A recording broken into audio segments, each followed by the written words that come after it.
So I'm so relaxed I could kind of just hang out.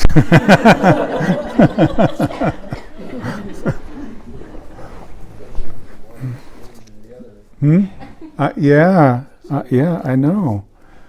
You know, there was when Dan Harris was he actually didn't know it at the time he was researching his book, because before he decided to write the book 10% Happier, he would when he was talking to spiritual leaders, 'cause that turned out to be his beat at ABC after he had his panic attack, and he never figured out whether his boss gave him that assignment because he thought he needed it after his panic attacks, or it just was fortuitous, but it turned out to be. But he would always ask any religious leader that he interviewed, and he interviewed a lot of them, he would ask them if they ever got angry.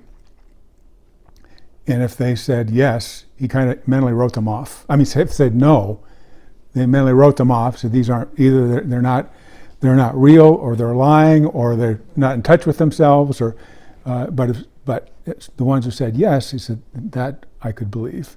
And one of the ones that said yes was the Dalai Lama. He says, yes, of course I get angry. Everybody gets angry. I just don't stay there for very long. You know, so it's interesting how you can go so quickly from one state where I was really hyped up until then I was really relaxed, and now I'm starting to get a little hyped up again, but but hopefully the right amount. You know, you need a little bit of that adrenaline, right? Because there's not enough, you're just kind of you don't want to fall asleep in front of the group, but too much, it goes into fight or flight. So we'll start formally. Most of you know I videotape this so we can have it available for the people who are out of town. And we only videotape the part that's just me speaking, so we don't have to worry about confidentiality or anything. And besides, that really wouldn't work very well to try to make it work. You'd really need a videographer to kind of have lots of different shots and get the sound right, but it's just too much to think about, so we just do this part. So welcome, everybody. And welcome to those of you who are watching this on video. The topic for tonight is self-compassion. And this is nearly every one of these things I do, I'm tempted to say it's my favorite topic, because they're all favorite topics. You know, I have the luxury of being able to choose the topics that we talk about each month. And I like this one because it's subtle in a way. There's a lot of teachers of MBSR kind of miss the point about how important self-compassion is, and how important compassion is, and get kind of locked into meditation as being focusing your concentration, you know, staying mindful of one certain object in a concentrative type of meditation. And that's helpful and a useful skill to have. We teach it in MBSR, but that's not all there is to it. And you might remember when you began meditating, if you can remember how that was. Do you remember how it was? Your mind's kind of going every which direction, and then that moment where you catch your mind, maybe it's a breath meditation or it's a body scan or whatever it is, you catch your mind going off, what do? Yeah, you go, say, it's kind of, there's a mental, stop it, right?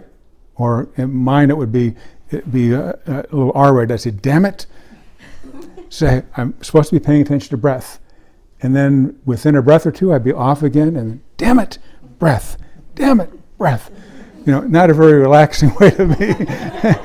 And most people have a similar experience, and they think they're doing it wrong because they're going off into thoughts. But the only place where they might be making a mistake is how they treat themselves when they go off. It's not the trailing off into thoughts, because we all do that. It's that moment when you notice yourself going off on a train of thoughts, and how you treat yourself at that moment is really important. And that to me is the most important thing about learning to meditate, is how you treat yourself when you catch yourself going off track. You've probably heard me use this example, and I'll use it again because I love it so much and it makes it so vivid, of teaching a puppy to fetch a stick. You throw the stick and the puppy doesn't bring it back, and you throw it again, he doesn't bring it back, throw it again, he doesn't bring it back, throw it again, doesn't bring it back. And when he brings it back, you don't say, damn it, all those times you missed it, now you bring it back, why couldn't you have done that before? What you do is you go, yay, good boy, that's terrific. And hopefully that's what we learn in meditation, is that those moments when you wake up, that's a moment of celebration. And those moments where you go off actually aren't separate from the meditation. That's part of the meditation. You know, if you pay attention to what you're obsessing about or worrying about or fantasizing about, that all has something to do with what's going on for you. You know, so it's important to notice that. Just in meditation, you don't dwell on it and try to fix it or try to do a lot of planning. It's a seed is planted and it'll germinate in its own time. And the way we treat ourselves when we go off course in meditation is it's also a life lesson. That's why we focus as much on the informal practices in MBSR. It's not really about learning to sit better. It's learning to live your life in a more satisfaction producing. Satisfactory doesn't sound right.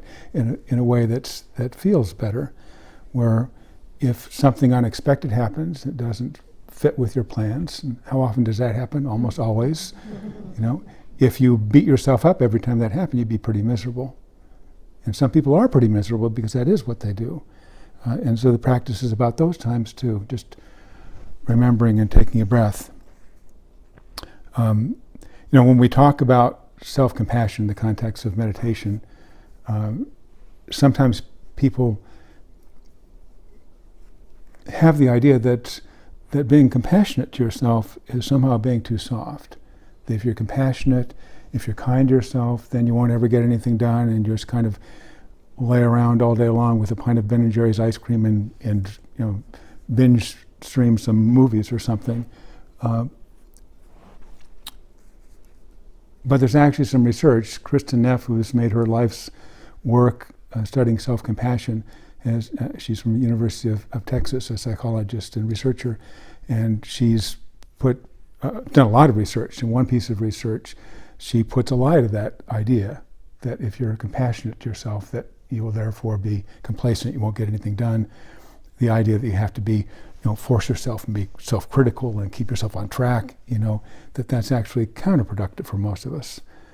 Some things can get done that way, but it's destructive in many ways. You have to kind of recover from having done that, if that's the way you're getting things done.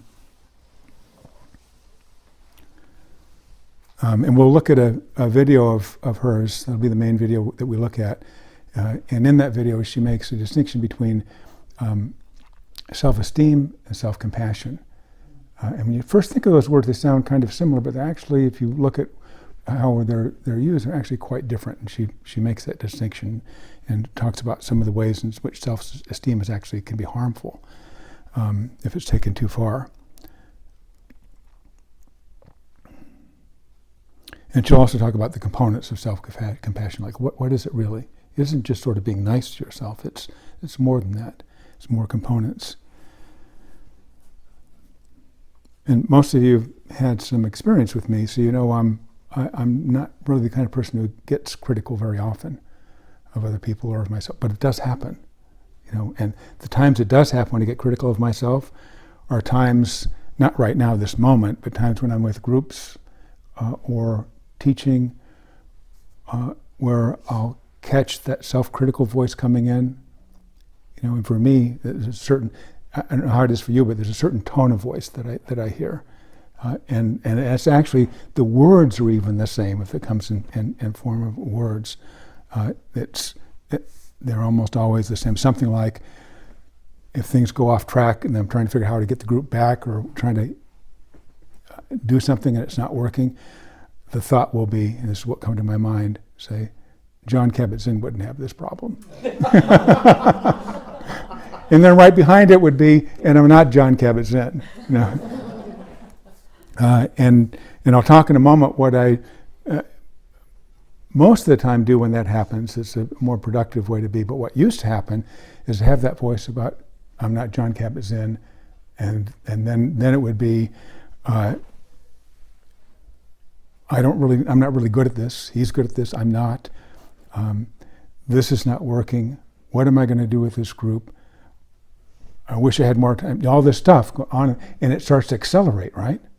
You know, and so I go down to this, and then one of the thoughts along the way is, not only am I having a hard time figuring out what to do, I'm kind of frozen here because I've been in internal fight and flight. And the neurologists tell us we have three ways to deal with threat: fight, flight, and freeze. And in that situation, in this situation where I'm teaching, I can't run. I mean, I could, but you'd catch me. I can't. Fighting's not appropriate, and so the other response is freeze. So I just get frozen. And then the thought is, not only am I not knowing what to do, but now this is going on for, I don't know how long, maybe 10, 15 seconds, which up here is a long time. Then I'm frozen, and I get this kind of pained look on my face because I don't know what I'm going to do next. And then I look out at you, and then you have seen me with this pained look on my face. It's, oh crap, now I'm really in trouble. I'll never get out of this. And obviously that's not a very effective way to deal with it, because all I've done is just gone down this rabbit hole. So occasionally it still does happen where I'll be working with the group and I'll have the thought, familiar voice, you're not Jon Kabat-Zinn. But something different happens now, most of the time. And there's another part of me that comes in and says, remembers that I didn't die the last time that happened. Usually the next day comes and Lauren will ask me how the class went or how the whatever presentation, whatever went, and usually it went fine. And I'll remember intellectually that happened during the course, but it was fine. And so when that happens and that voice comes in, you're not Jon Kabat-Zinn. I'd say, yeah, I've heard that voice before. I know this voice.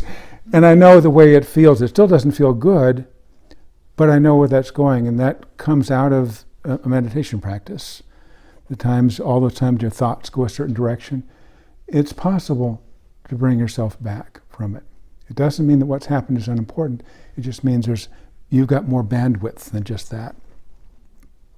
And so at those moments, I say, oh, I know that voice. Then I'll remember, another part of our meditation practice is to know you can come back to body sensation or breath. I can notice there's certain sensations to sitting on this couch. There's a way my breath feels right now.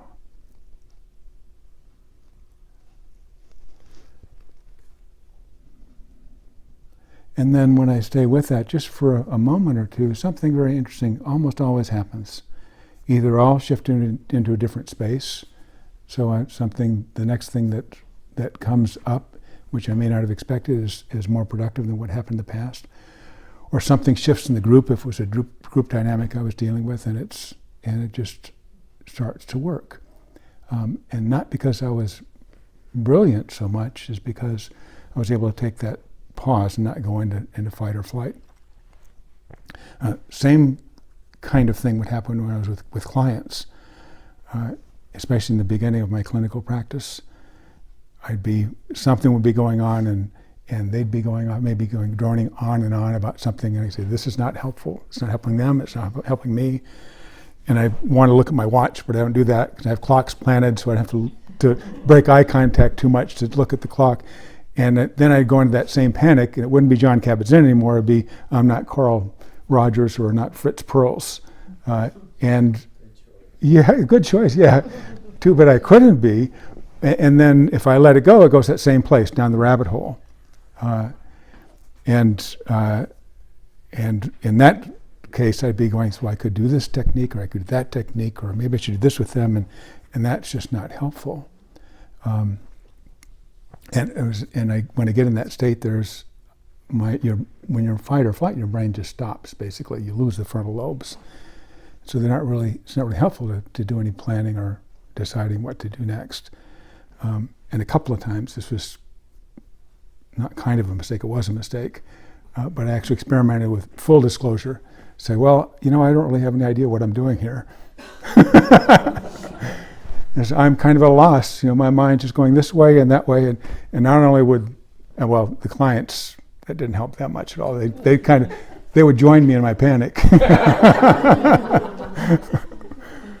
So I wouldn't do that. It'd be similar to what I described with when I caught myself thinking I should be Jon Kabat-Zinn. It'd just be finding my breath, Often it was while they were just going on about something, so it wasn't really, in many cases probably wasn't even apparent to them that I just stopped this internal cognitive stuff that I was doing. And then I would go into a different kind of a place. I would know that if I continued to think about it, nothing would come helpful.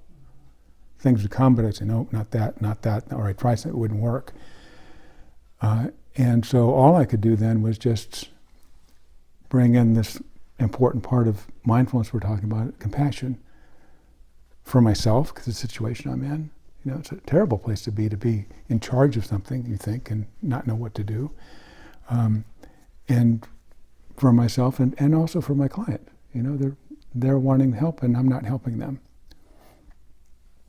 And so those moments, if I have it together enough, what I'll do is I'll just, as I notice my own breathing,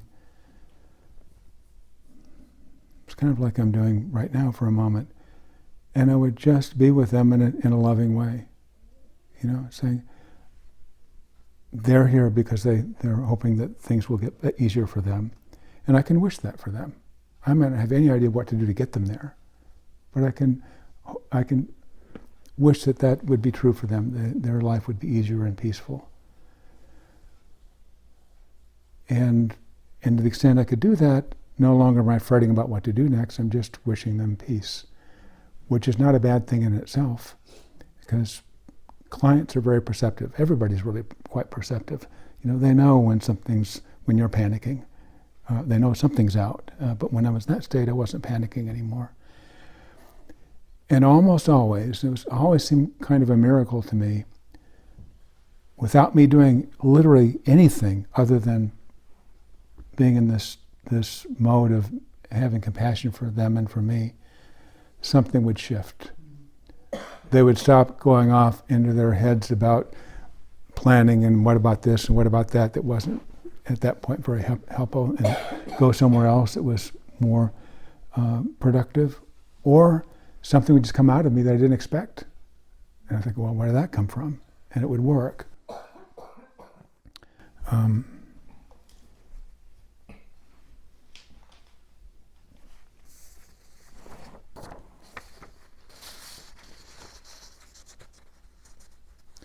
So in both of those cases, whether I'm in front of a group or when I'm with a client, a similar dynamic would take place, kind of a surrender. And it wasn't a surrender. A real surrender would be, a giving up would be me leaving, either physically or mentally, but I wasn't actually leaving. I was just applying my awareness in a different way, remembering that it wasn't helpful to try to analyze what's going wrong. I already done that, but just to be with myself and be with my own breath, and maybe even remember, and this is sometimes helpful to me, to remember what's the reason that I was starting to go into that panic state was because I cared as much as I do. I don't want 15 or 16 people to come to my house and have it not be a good experience for them. And I don't want a client sitting down with me to have it not be helpful for them. And so what makes me anxious about all this is not knowing, is that I want it to be a good experience. And that's helpful to know. And that's another aspect of self-compassion. So we're going to look at 3 video clips. One is longer than the two of them are really short. The longer one is by Kristen Neff, which will talk about making the distinction between self-esteem and self-compassion. Another one's a 2-minute clip from Tara Brach, where she says that actually built around the theme of a Carl Rogers statement that you probably good to read it, since I'm going to present it as a quote.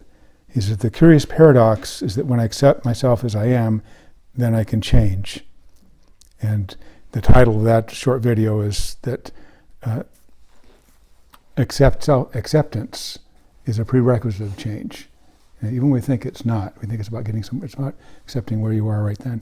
And then another short clip, a 2-minute clip, of a kind of surprising thing that happened in Boise, Idaho. What a surprising thing a lady did in a public market there.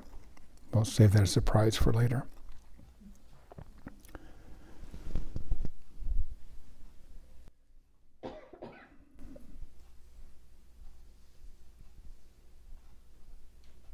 And before we go into our meditation,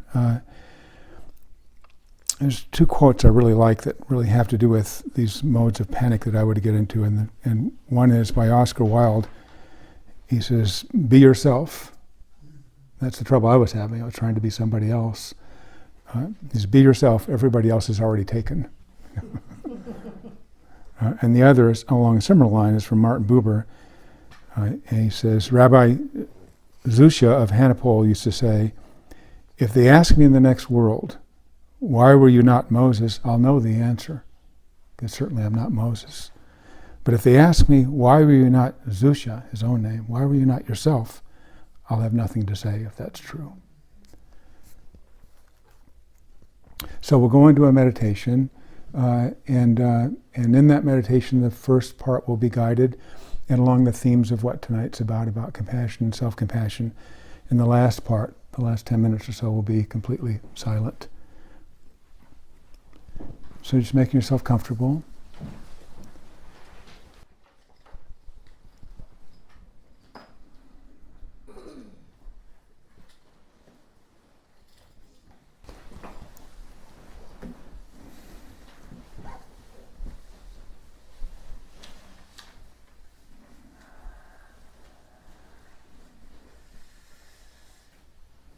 And feeling the support you have from the chair or the floor or the couch.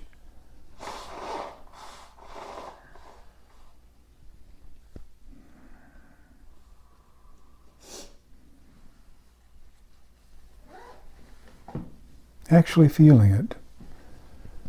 This is not an idea, it's sensation. A warmth or coolness or tingling or throbbing or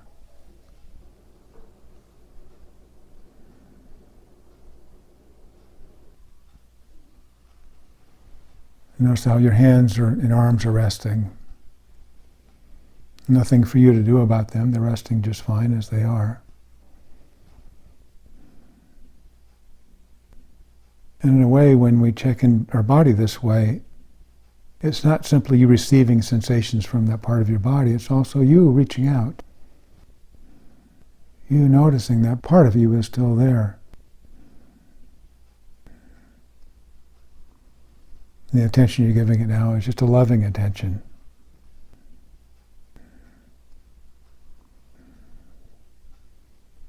It's a warm recognition that it's there, your arms and your legs.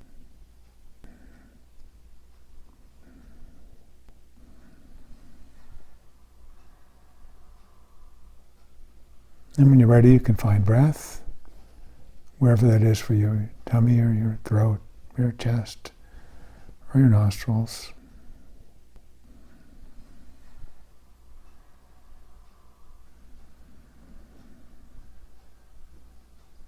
And it's finding the place you can feel it most vividly.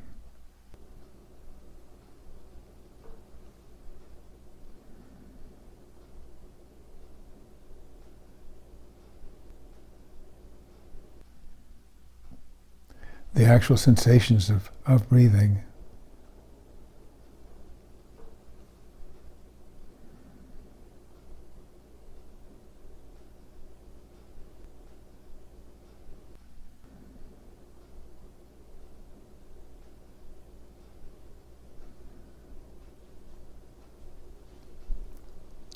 Letting your breath be exactly as it is. Because in this type of meditation, we're not trying to change it, it's just noticing. Paying close attention. An attention that doesn't need to change anything, it's just noticing and allowing.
And when you're ready, I'm going to suggest that you recall something from your past.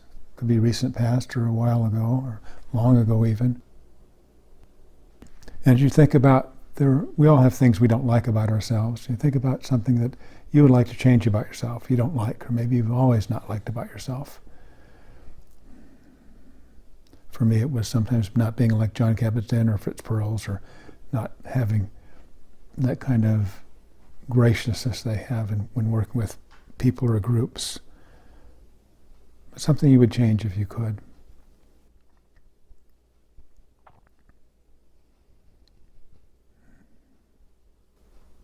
And there's this part of you that really kind of is invested in having this change, that wants this change.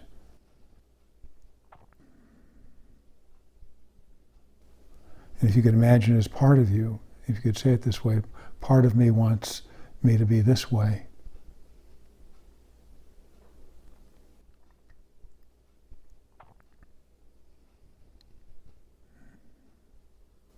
Whatever that might be for you. And several things may come up as we do this, and that's fine. Just choose one to follow with.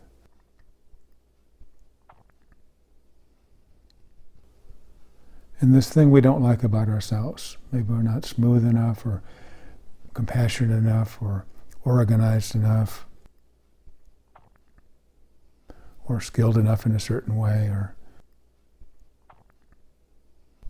don't know how to manage our lives in a way that makes it run as smoothly as we like.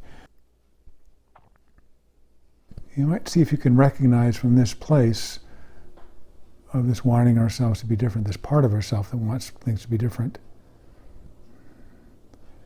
that it comes from a certain place, that it actually has an intent that's more than just wanting you to be different. It comes from a deeper place that wants something for you. It wants your life to be easier. It wants you to feel better about yourself. It may want you to be happier. You might get a sense of what that intent is.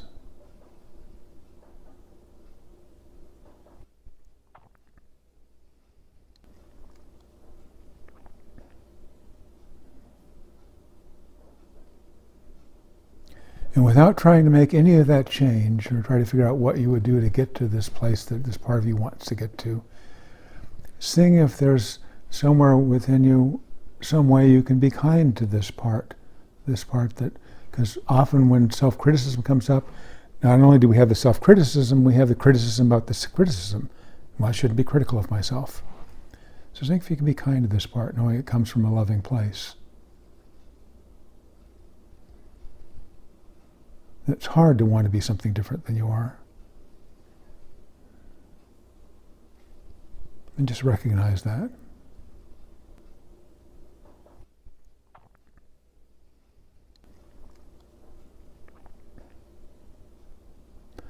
And almost like you're sitting face to face with this part of yourself that wants you to change, and you can let it know that it's all right.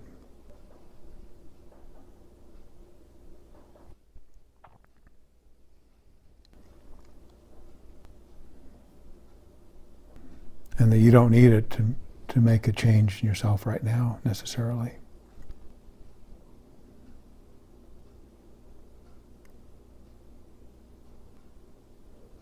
Just seeing if you can be with it for a moment, however that is for you.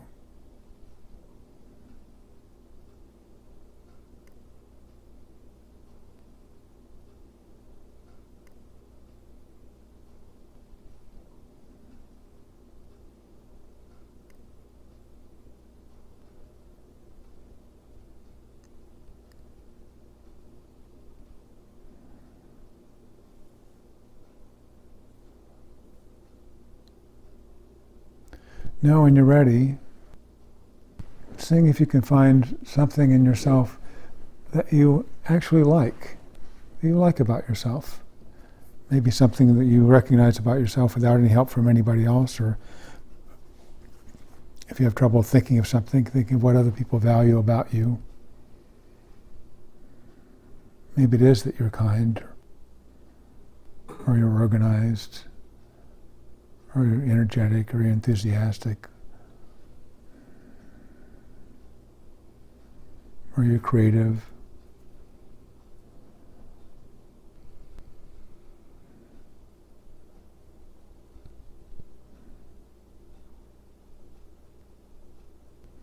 Just notice what that is about yourself. That's part of myself is okay. I don't need to change that.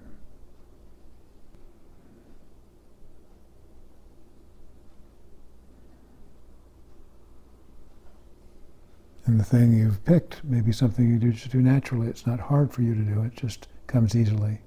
So noticing that.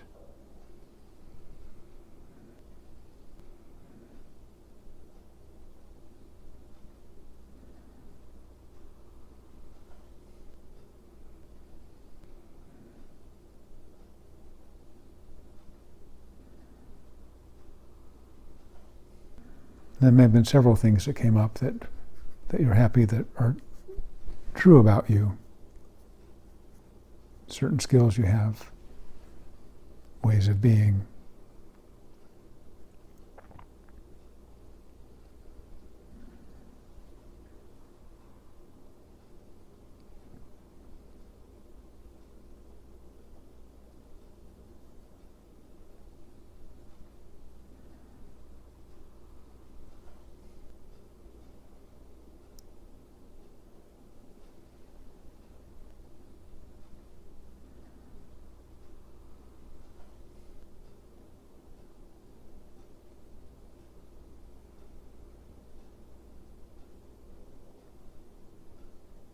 And when you're ready, seeing if you can see yourself as being composed of all of these parts, the parts that you like about yourself, the parts that you aren't happy with about yourself, all the ways you are in the world, all the skills you have or you don't have, recognizing those as parts of yourself.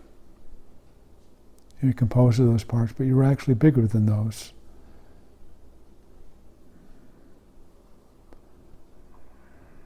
In a way, you're the place in which all those things have their existence, but you are bigger.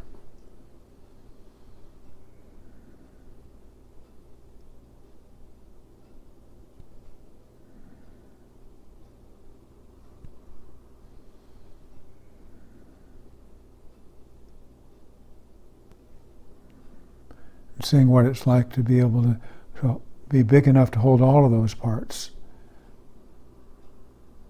as different and contradictory as they might be.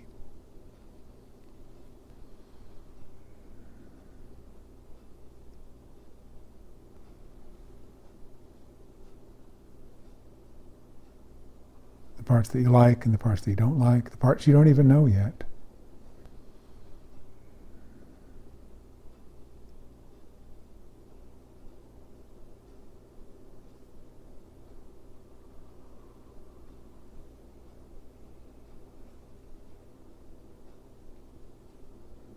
That you, who you really are, is big enough to hold all of this.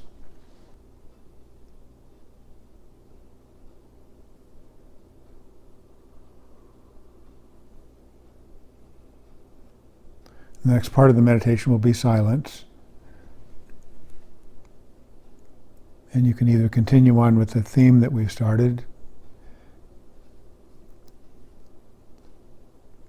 or have your meditation be a breath meditation, or whatever meditation you'd like it to be. This is your time.